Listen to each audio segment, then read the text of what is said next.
This video is going to be a bit all over the place, so you can just click around where you want based on the timestamps that are below. So let's talk about Notion first. I have a term that I literally just made up called Notion maxing, which is where people do way too much with their planning, organizing things. I mean, obviously this goes outside of Notion, right? You can use Google Docs, whatever little AI nonsense you guys want to use. That is cool until it isn't. And the problem is most people are putting all of their energy into Notion and organizing these things and not into the actual hobby or goal that you're trying to reach. I say this from experience, and I say this from others' experience. I see so many people do it, and this is something that I used to do myself. I've said this before, but you want to treat Notion like a sheet of paper and a notebook. I learned a lot of my things with just basic notebooks, and so I would write in those, and then when I was done, I just throw them away. I don't even have those anymore. And you should treat Notion the same way. Write in it, make it organized how you want, look up a basic guide on how to use Notion, and then eventually you want to just delete it. Your goal with Notion is to have as little bloat as possible.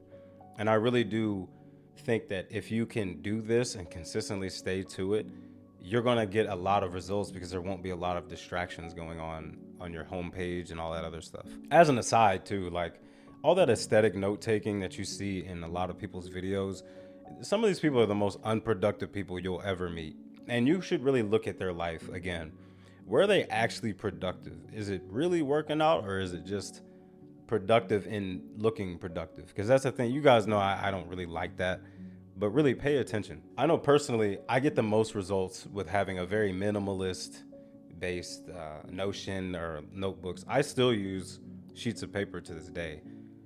And I find that this helps me focus on what I'm supposed to be doing and not trying to optimize my routine, because that's what we're all trying to do, whether it be Notion or even it could be paper sometimes. But whatever you're using, if you're sitting there consistently trying to optimize your routine, you're never actually going to get anything done. I know people tend to ask me how to use Notion and all that. Look up a basic guide on how to make headers and nest pages together and use toggle lists and to-do lists and all that. I maybe will link something, but you can go Google it on your own. Look up that and then make your own template or your Notion thing. Make it your own little home. But again, please don't overdo this. If you're putting all of your energy into Notion and none of it into guitar, piano, and all that, you're gonna look very organized but have no results, which is a lot of us these days, to be honest. Now, someone asked me what other channels do I actually like? Because I talked about how productivity YouTube kind of sucks these days. A lot of YouTube is trash as far as trying to better your life, right? I like Odysseas a lot. I like his channel because it's useful and it's just interesting stuff that I never really knew about a lot of things. I recommend checking him out. I also like Ruri Ohama. Particularly, she has actionable videos.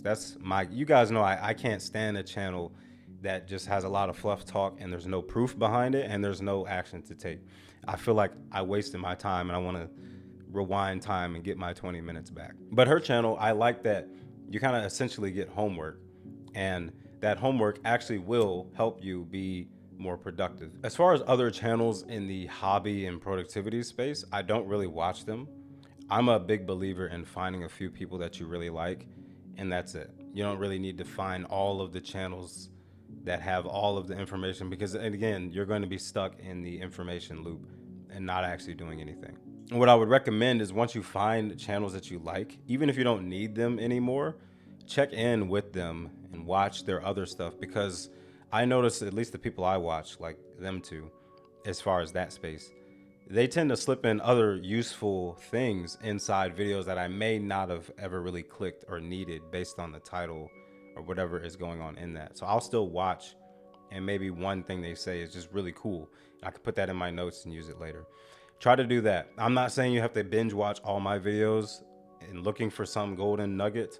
But if you like my channel, I may accidentally say something that you may like in a video, and you can write that down somewhere. But overall, that's 2% of what I actually watch on YouTube. I don't actually watch anything of the spaces that I occupy outside of that. I watch guitar and piano content mostly, video game content a lot, fighting games in particular. I like MMA content. And then I have these little rabbit holes of video essays just based off what I'm interested in at that time. My point here is that if you're a hobby learning person or productivity person, you don't want that to be your entire algorithm, because you're accidentally going to put yourself in a position where you always feel like you need to be working and you're not taking that time to rest or have like other things that are non-productive in a sense. There's probably other channels that are good as far as the productivity hobby stuff. I just don't watch them because I feel like I have all the answers that I need. And again, I'll watch their content and see if something sticks out to me. Now on to some hobbies related things. These are questions from the Discord. Firstly, can you elaborate on the difference between trying to make the work fun and enjoying hard work? So when I say this, I usually mean that hard work being fun later is boring at that time, and making things fun and not boring at that time is not really going to lead to results. So if you're trying to make the work fun, you're going to add gamification in unnecessary ways. You're not really going to tackle the really hard things, and you're going to be afraid to do mundane repetition. That's the biggest thing. Mundane repetition is the key to getting results in anything you want. And now, when I say enjoying the hard work, I mean that you want to learn to see what that mundane repetition is going to get you. For example, you guys know with Japanese, I learned through saying the same couple thousand sentences over and over and over again, 500 to 1,000 times each. That built most of my speaking abilities. That's not fun at the time though, when you're sitting there repeating the same sentences over and over again. But what is fun is when I can say a sentence, switch out vocabulary words on the fly or switch out grammar points on the fly and not really have to think. And I don't have to pause a lot either, and I can just flow on about topics in essentially a run-on sentence that lasts 2 to 3 minutes. Because again, when you get those mundane repetitions out of the way, the boring stuff, what happens is your brain compartmentalizes things that it would have had to take a long time to craft up, or that it may take other people a long time to craft up. I can say, for example, a lot of the videos that I do in Japanese, either the intro or just the whole video itself, a lot of those really long sentences are basically templates of sentences that I've said 500 times already. I'm just switching out whatever vocabs I need at the time. And since this doesn't require a lot of work now, it's really fun. I can just do what I want in the language. So that's what I mean. It's more so about looking forward to where you want to go with that thing, rather than trying to make it enjoyable and fun at the time, because it's probably going to be a conflicting thing. Next question. I'd like to hear a bit about your journey from being skinny to very jacked and your motivations. They wrote that, so thank you. I don't like to call myself jacked. I don't really care about aesthetics like that, but I would like to answer this in a way that links back to hobbies. So my initial motivation for MMA and combat sports and grappling was video games, right? I used to play a lot of fighting games growing up. Back when I was 140 pounds, I used to just love playing video games. Then eventually, when I was 18, I had a MMA gym near me when I moved to Japan via the military. That's when I started. Now, how does this link back to hobbies? Now, as far as gaining muscle size, I did that because the better your tissues are, like your muscles, joints, ligaments, all that, the longer you can last in a really harsh sport like combat sports. It's very rough on the body. You always have nagging injuries and all that.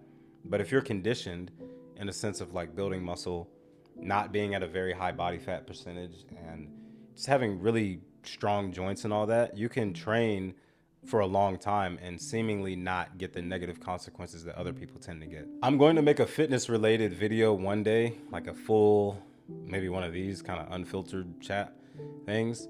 And it's going to talk about the ins and outs of that. But for now, my advices would be to train in a way that gives you fundamental patterns and build really strong foundational patterns early on. I'm going to link a channel later on that I recommend. I think it's called Average to Jacked or something like that. Very simple, very fundamental. Just watch that. Really avoid the science-based community at all costs. It's a lot of overcomplicated nonsense to get you no results. Because not only is that a lot of time that you're going to consume trying to get that information in, but most of that stuff has no significant difference on how you're going to look or perform after the fundamentals. So just learn the fundamentals. Another advice on staying consistent as far as the gym or athletic activities is find motivations that are not vanity based. I've talked about this in my consistency video.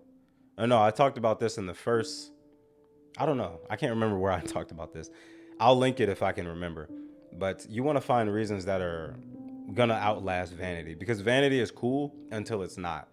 Once you look a certain way and people are complimenting you and all that and you look great, it does die off pretty quick. And this is why people are in and out of season and in and out of the gym, or they're very inconsistent. It's because they don't have a real reason to go. So find something that's really compelling to you, or something that you just really like, or that you want to reach to, and do it for that. And you do need a overall identity shift. This is like the most important aspect of it all. I'm not saying you have to make it your identity, but you need an identity shift. I hope that makes sense. Like, I'm not a gym rat. My personality is not lifting weights and grappling people and kicking people in the head and all that. I just genuinely like doing that stuff. I don't like kicking people in the head, but I like MMA. Let me separate that. I like the sport. I don't like the violence, but I love the sport because it's like human chess in a sense, grappling and striking and all that. But my reasons for doing that is just the sheer joy of doing the sport.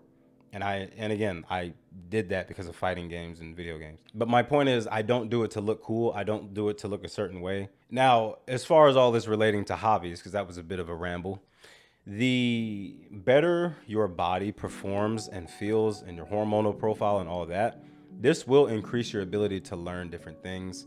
And more importantly, you can have more energy when you do all this. It does not hurt my body to sit down all day like it hurts other people's, because my body is conditioned and I'm very mobile. Other people, they sit down, their back starts to hurt, their knees hurt, they can't get up, they get brain fog. All that. I don't deal with those issues because I work on my conditioning and my mobility a lot every day, basically. So if you take care of your body will help you learn the things that you want to learn. I'm going to talk about that more in the actual fitness related, or at least main topic is fitness related video. But for now, keep that in mind. I can play guitar and piano all day and still go to the gym and still do other things without feeling lethargic or run down, because I have a lot of mitochondria to work with. Again, I'll get into that later. Enough muscle mass, lower body fat, and I just generally feel good. Like, my hormonal profile feels good. I sleep better.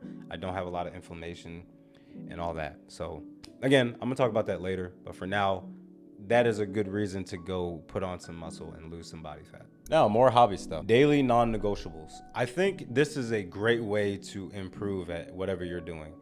I talked about this in my Too Many Interests Part 2 video, the one about not having enough time to do everything.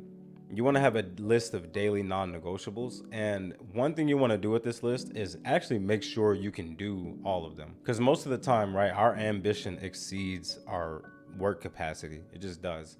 And so if you notice that in your own life, which I have for a long time, then you need to just dial it back on purpose, almost to the point where you're doing a very tiny bit every day. I also talked about this in my Consistency in All Hobbies video, where you want to build enough consistency in everything and then eventually raise your time commitment in each. And daily non-negotiables for me, not only are they just satisfying, but when I build that consistency in them, I know when I put something in there, I'm going to eventually get really good results in that area, no matter what it is. And once you can get yourself to the point where you can trust yourself to stick to a non-negotiable list, this is where the magic really happens as far as getting better at hobbies and stuff. Again, I would highly recommend watching this video on the screen, the Too Many Interests Part 2, or whatever I called it. Something about having no time. I will also put it in the description box. Next one, should you plan your sessions? I have 2 videos on this. One is called Any Goal, where I talk about 3 approaches to reach any goal that you want. The other is my anti-routine method. I think most people, again, the Any Goal 3 approaches, one of the approaches I talk about is 1 day at a time. One I talk about planning out just the next few days. And then I have one where if you already trust yourself, you can create a course for yourself and just stick to it. I highly recommend people follow 1 and 2 on that, and only the dedicated follow the 3rd approach. But again, watch that video for more information. Other than that, if you find that routines and schedules stress you out, then I would recommend the anti-routine video. Absolutely watch both, because I think they're 2 of my best videos, honestly. And I know some people may complain about how long they are. It doesn't matter, guys. Just watch the video. But take what you need from those and then see what you can do. Do some trial and error to see where you can stay consistent and where things kind of stress you out. And just a quick tangent.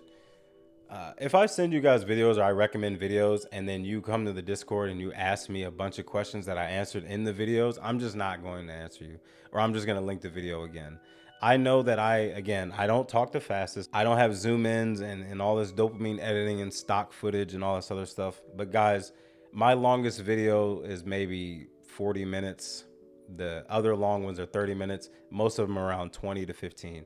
If you can't dedicate that much time for a life-changing process, which I do think these are life-changing processes. I think it's processes.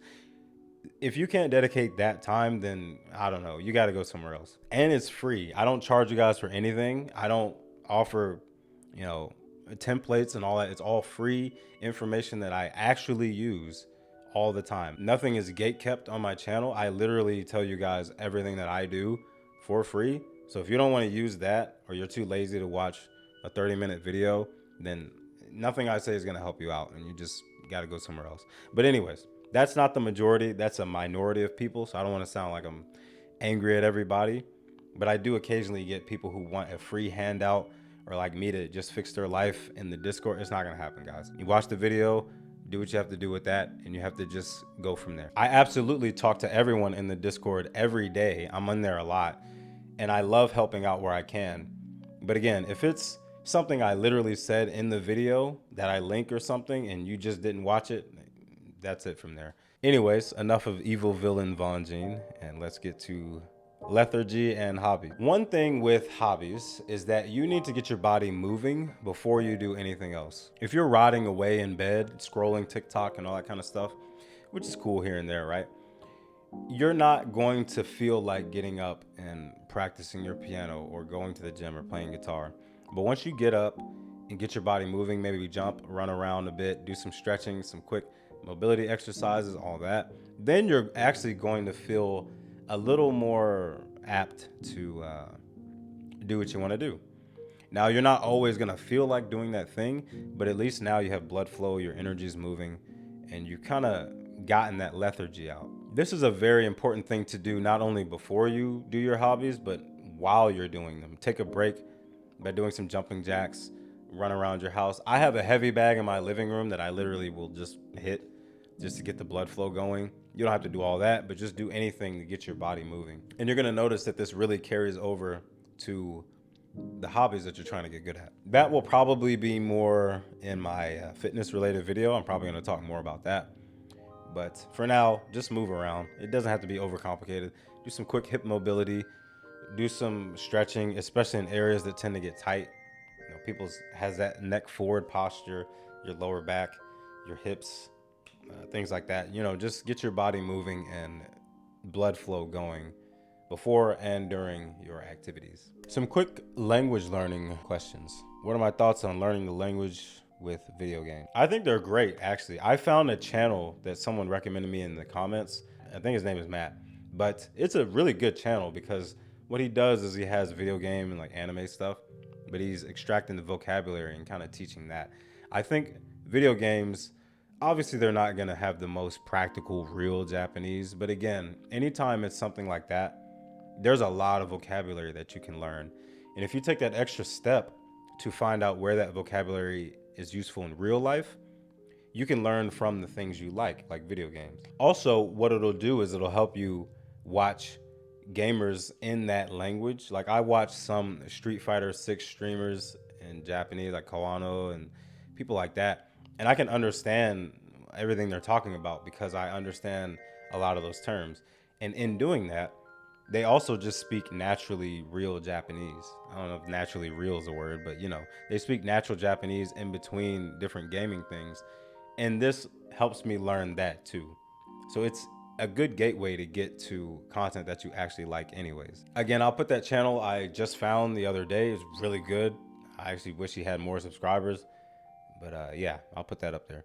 Next language one is changing the language of the operating system on the phone. computer or other electronic device to the target language. I've never done this, but I don't see a problem in it. And the reason I've never done this is because if I'm on my phone, I need to do something quick and basically get on and get off the phone. And I'm not trying to sit there and figure out what kanji is what in the settings app and all that.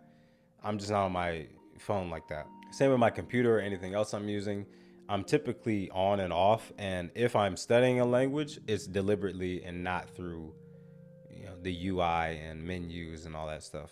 I can just go find a list of that stuff and practice it. I don't think there's anything wrong with changing your operating system language and all that, but it's just something I've never done. I don't have any experience doing that. But experiment. If you like it, do it. If not, change it back to your native language and go from there. Last language learning question.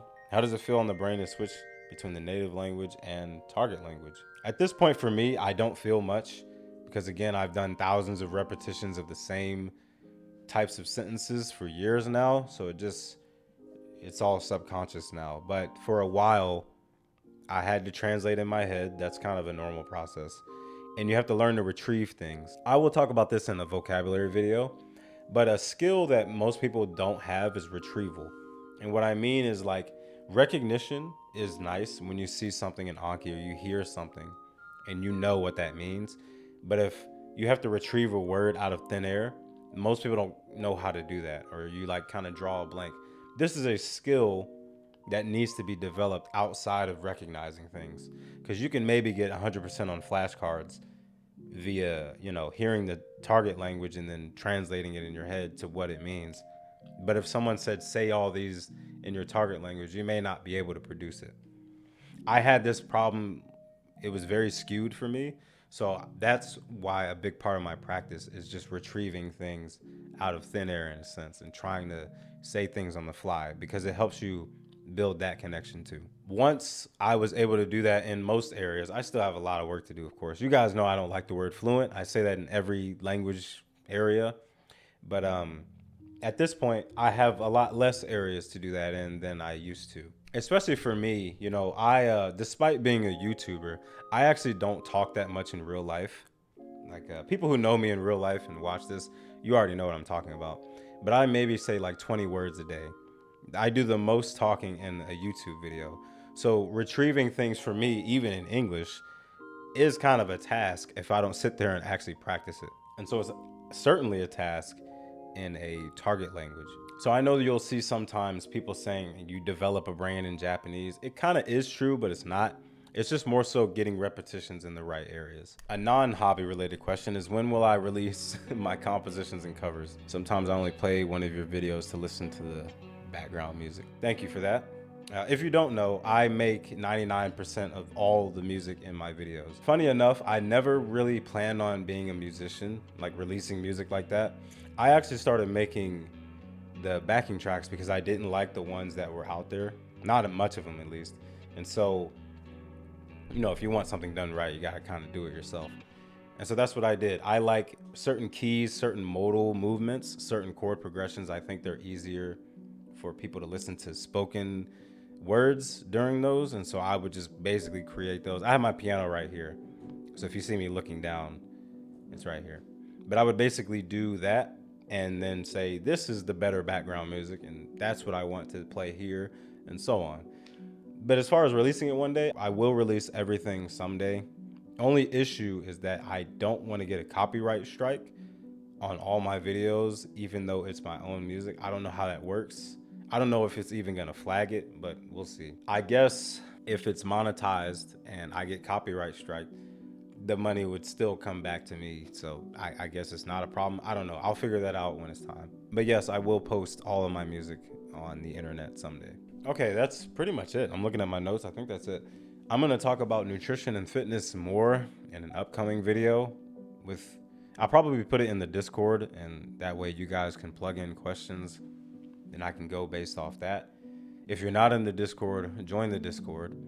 If you enjoyed this, leave a like. That's a great way to help me out. I have ways to support in the description, starting at $1 per month. Did I say subscribe already? I don't think I did. So subscribe, or I will send this to come and get you.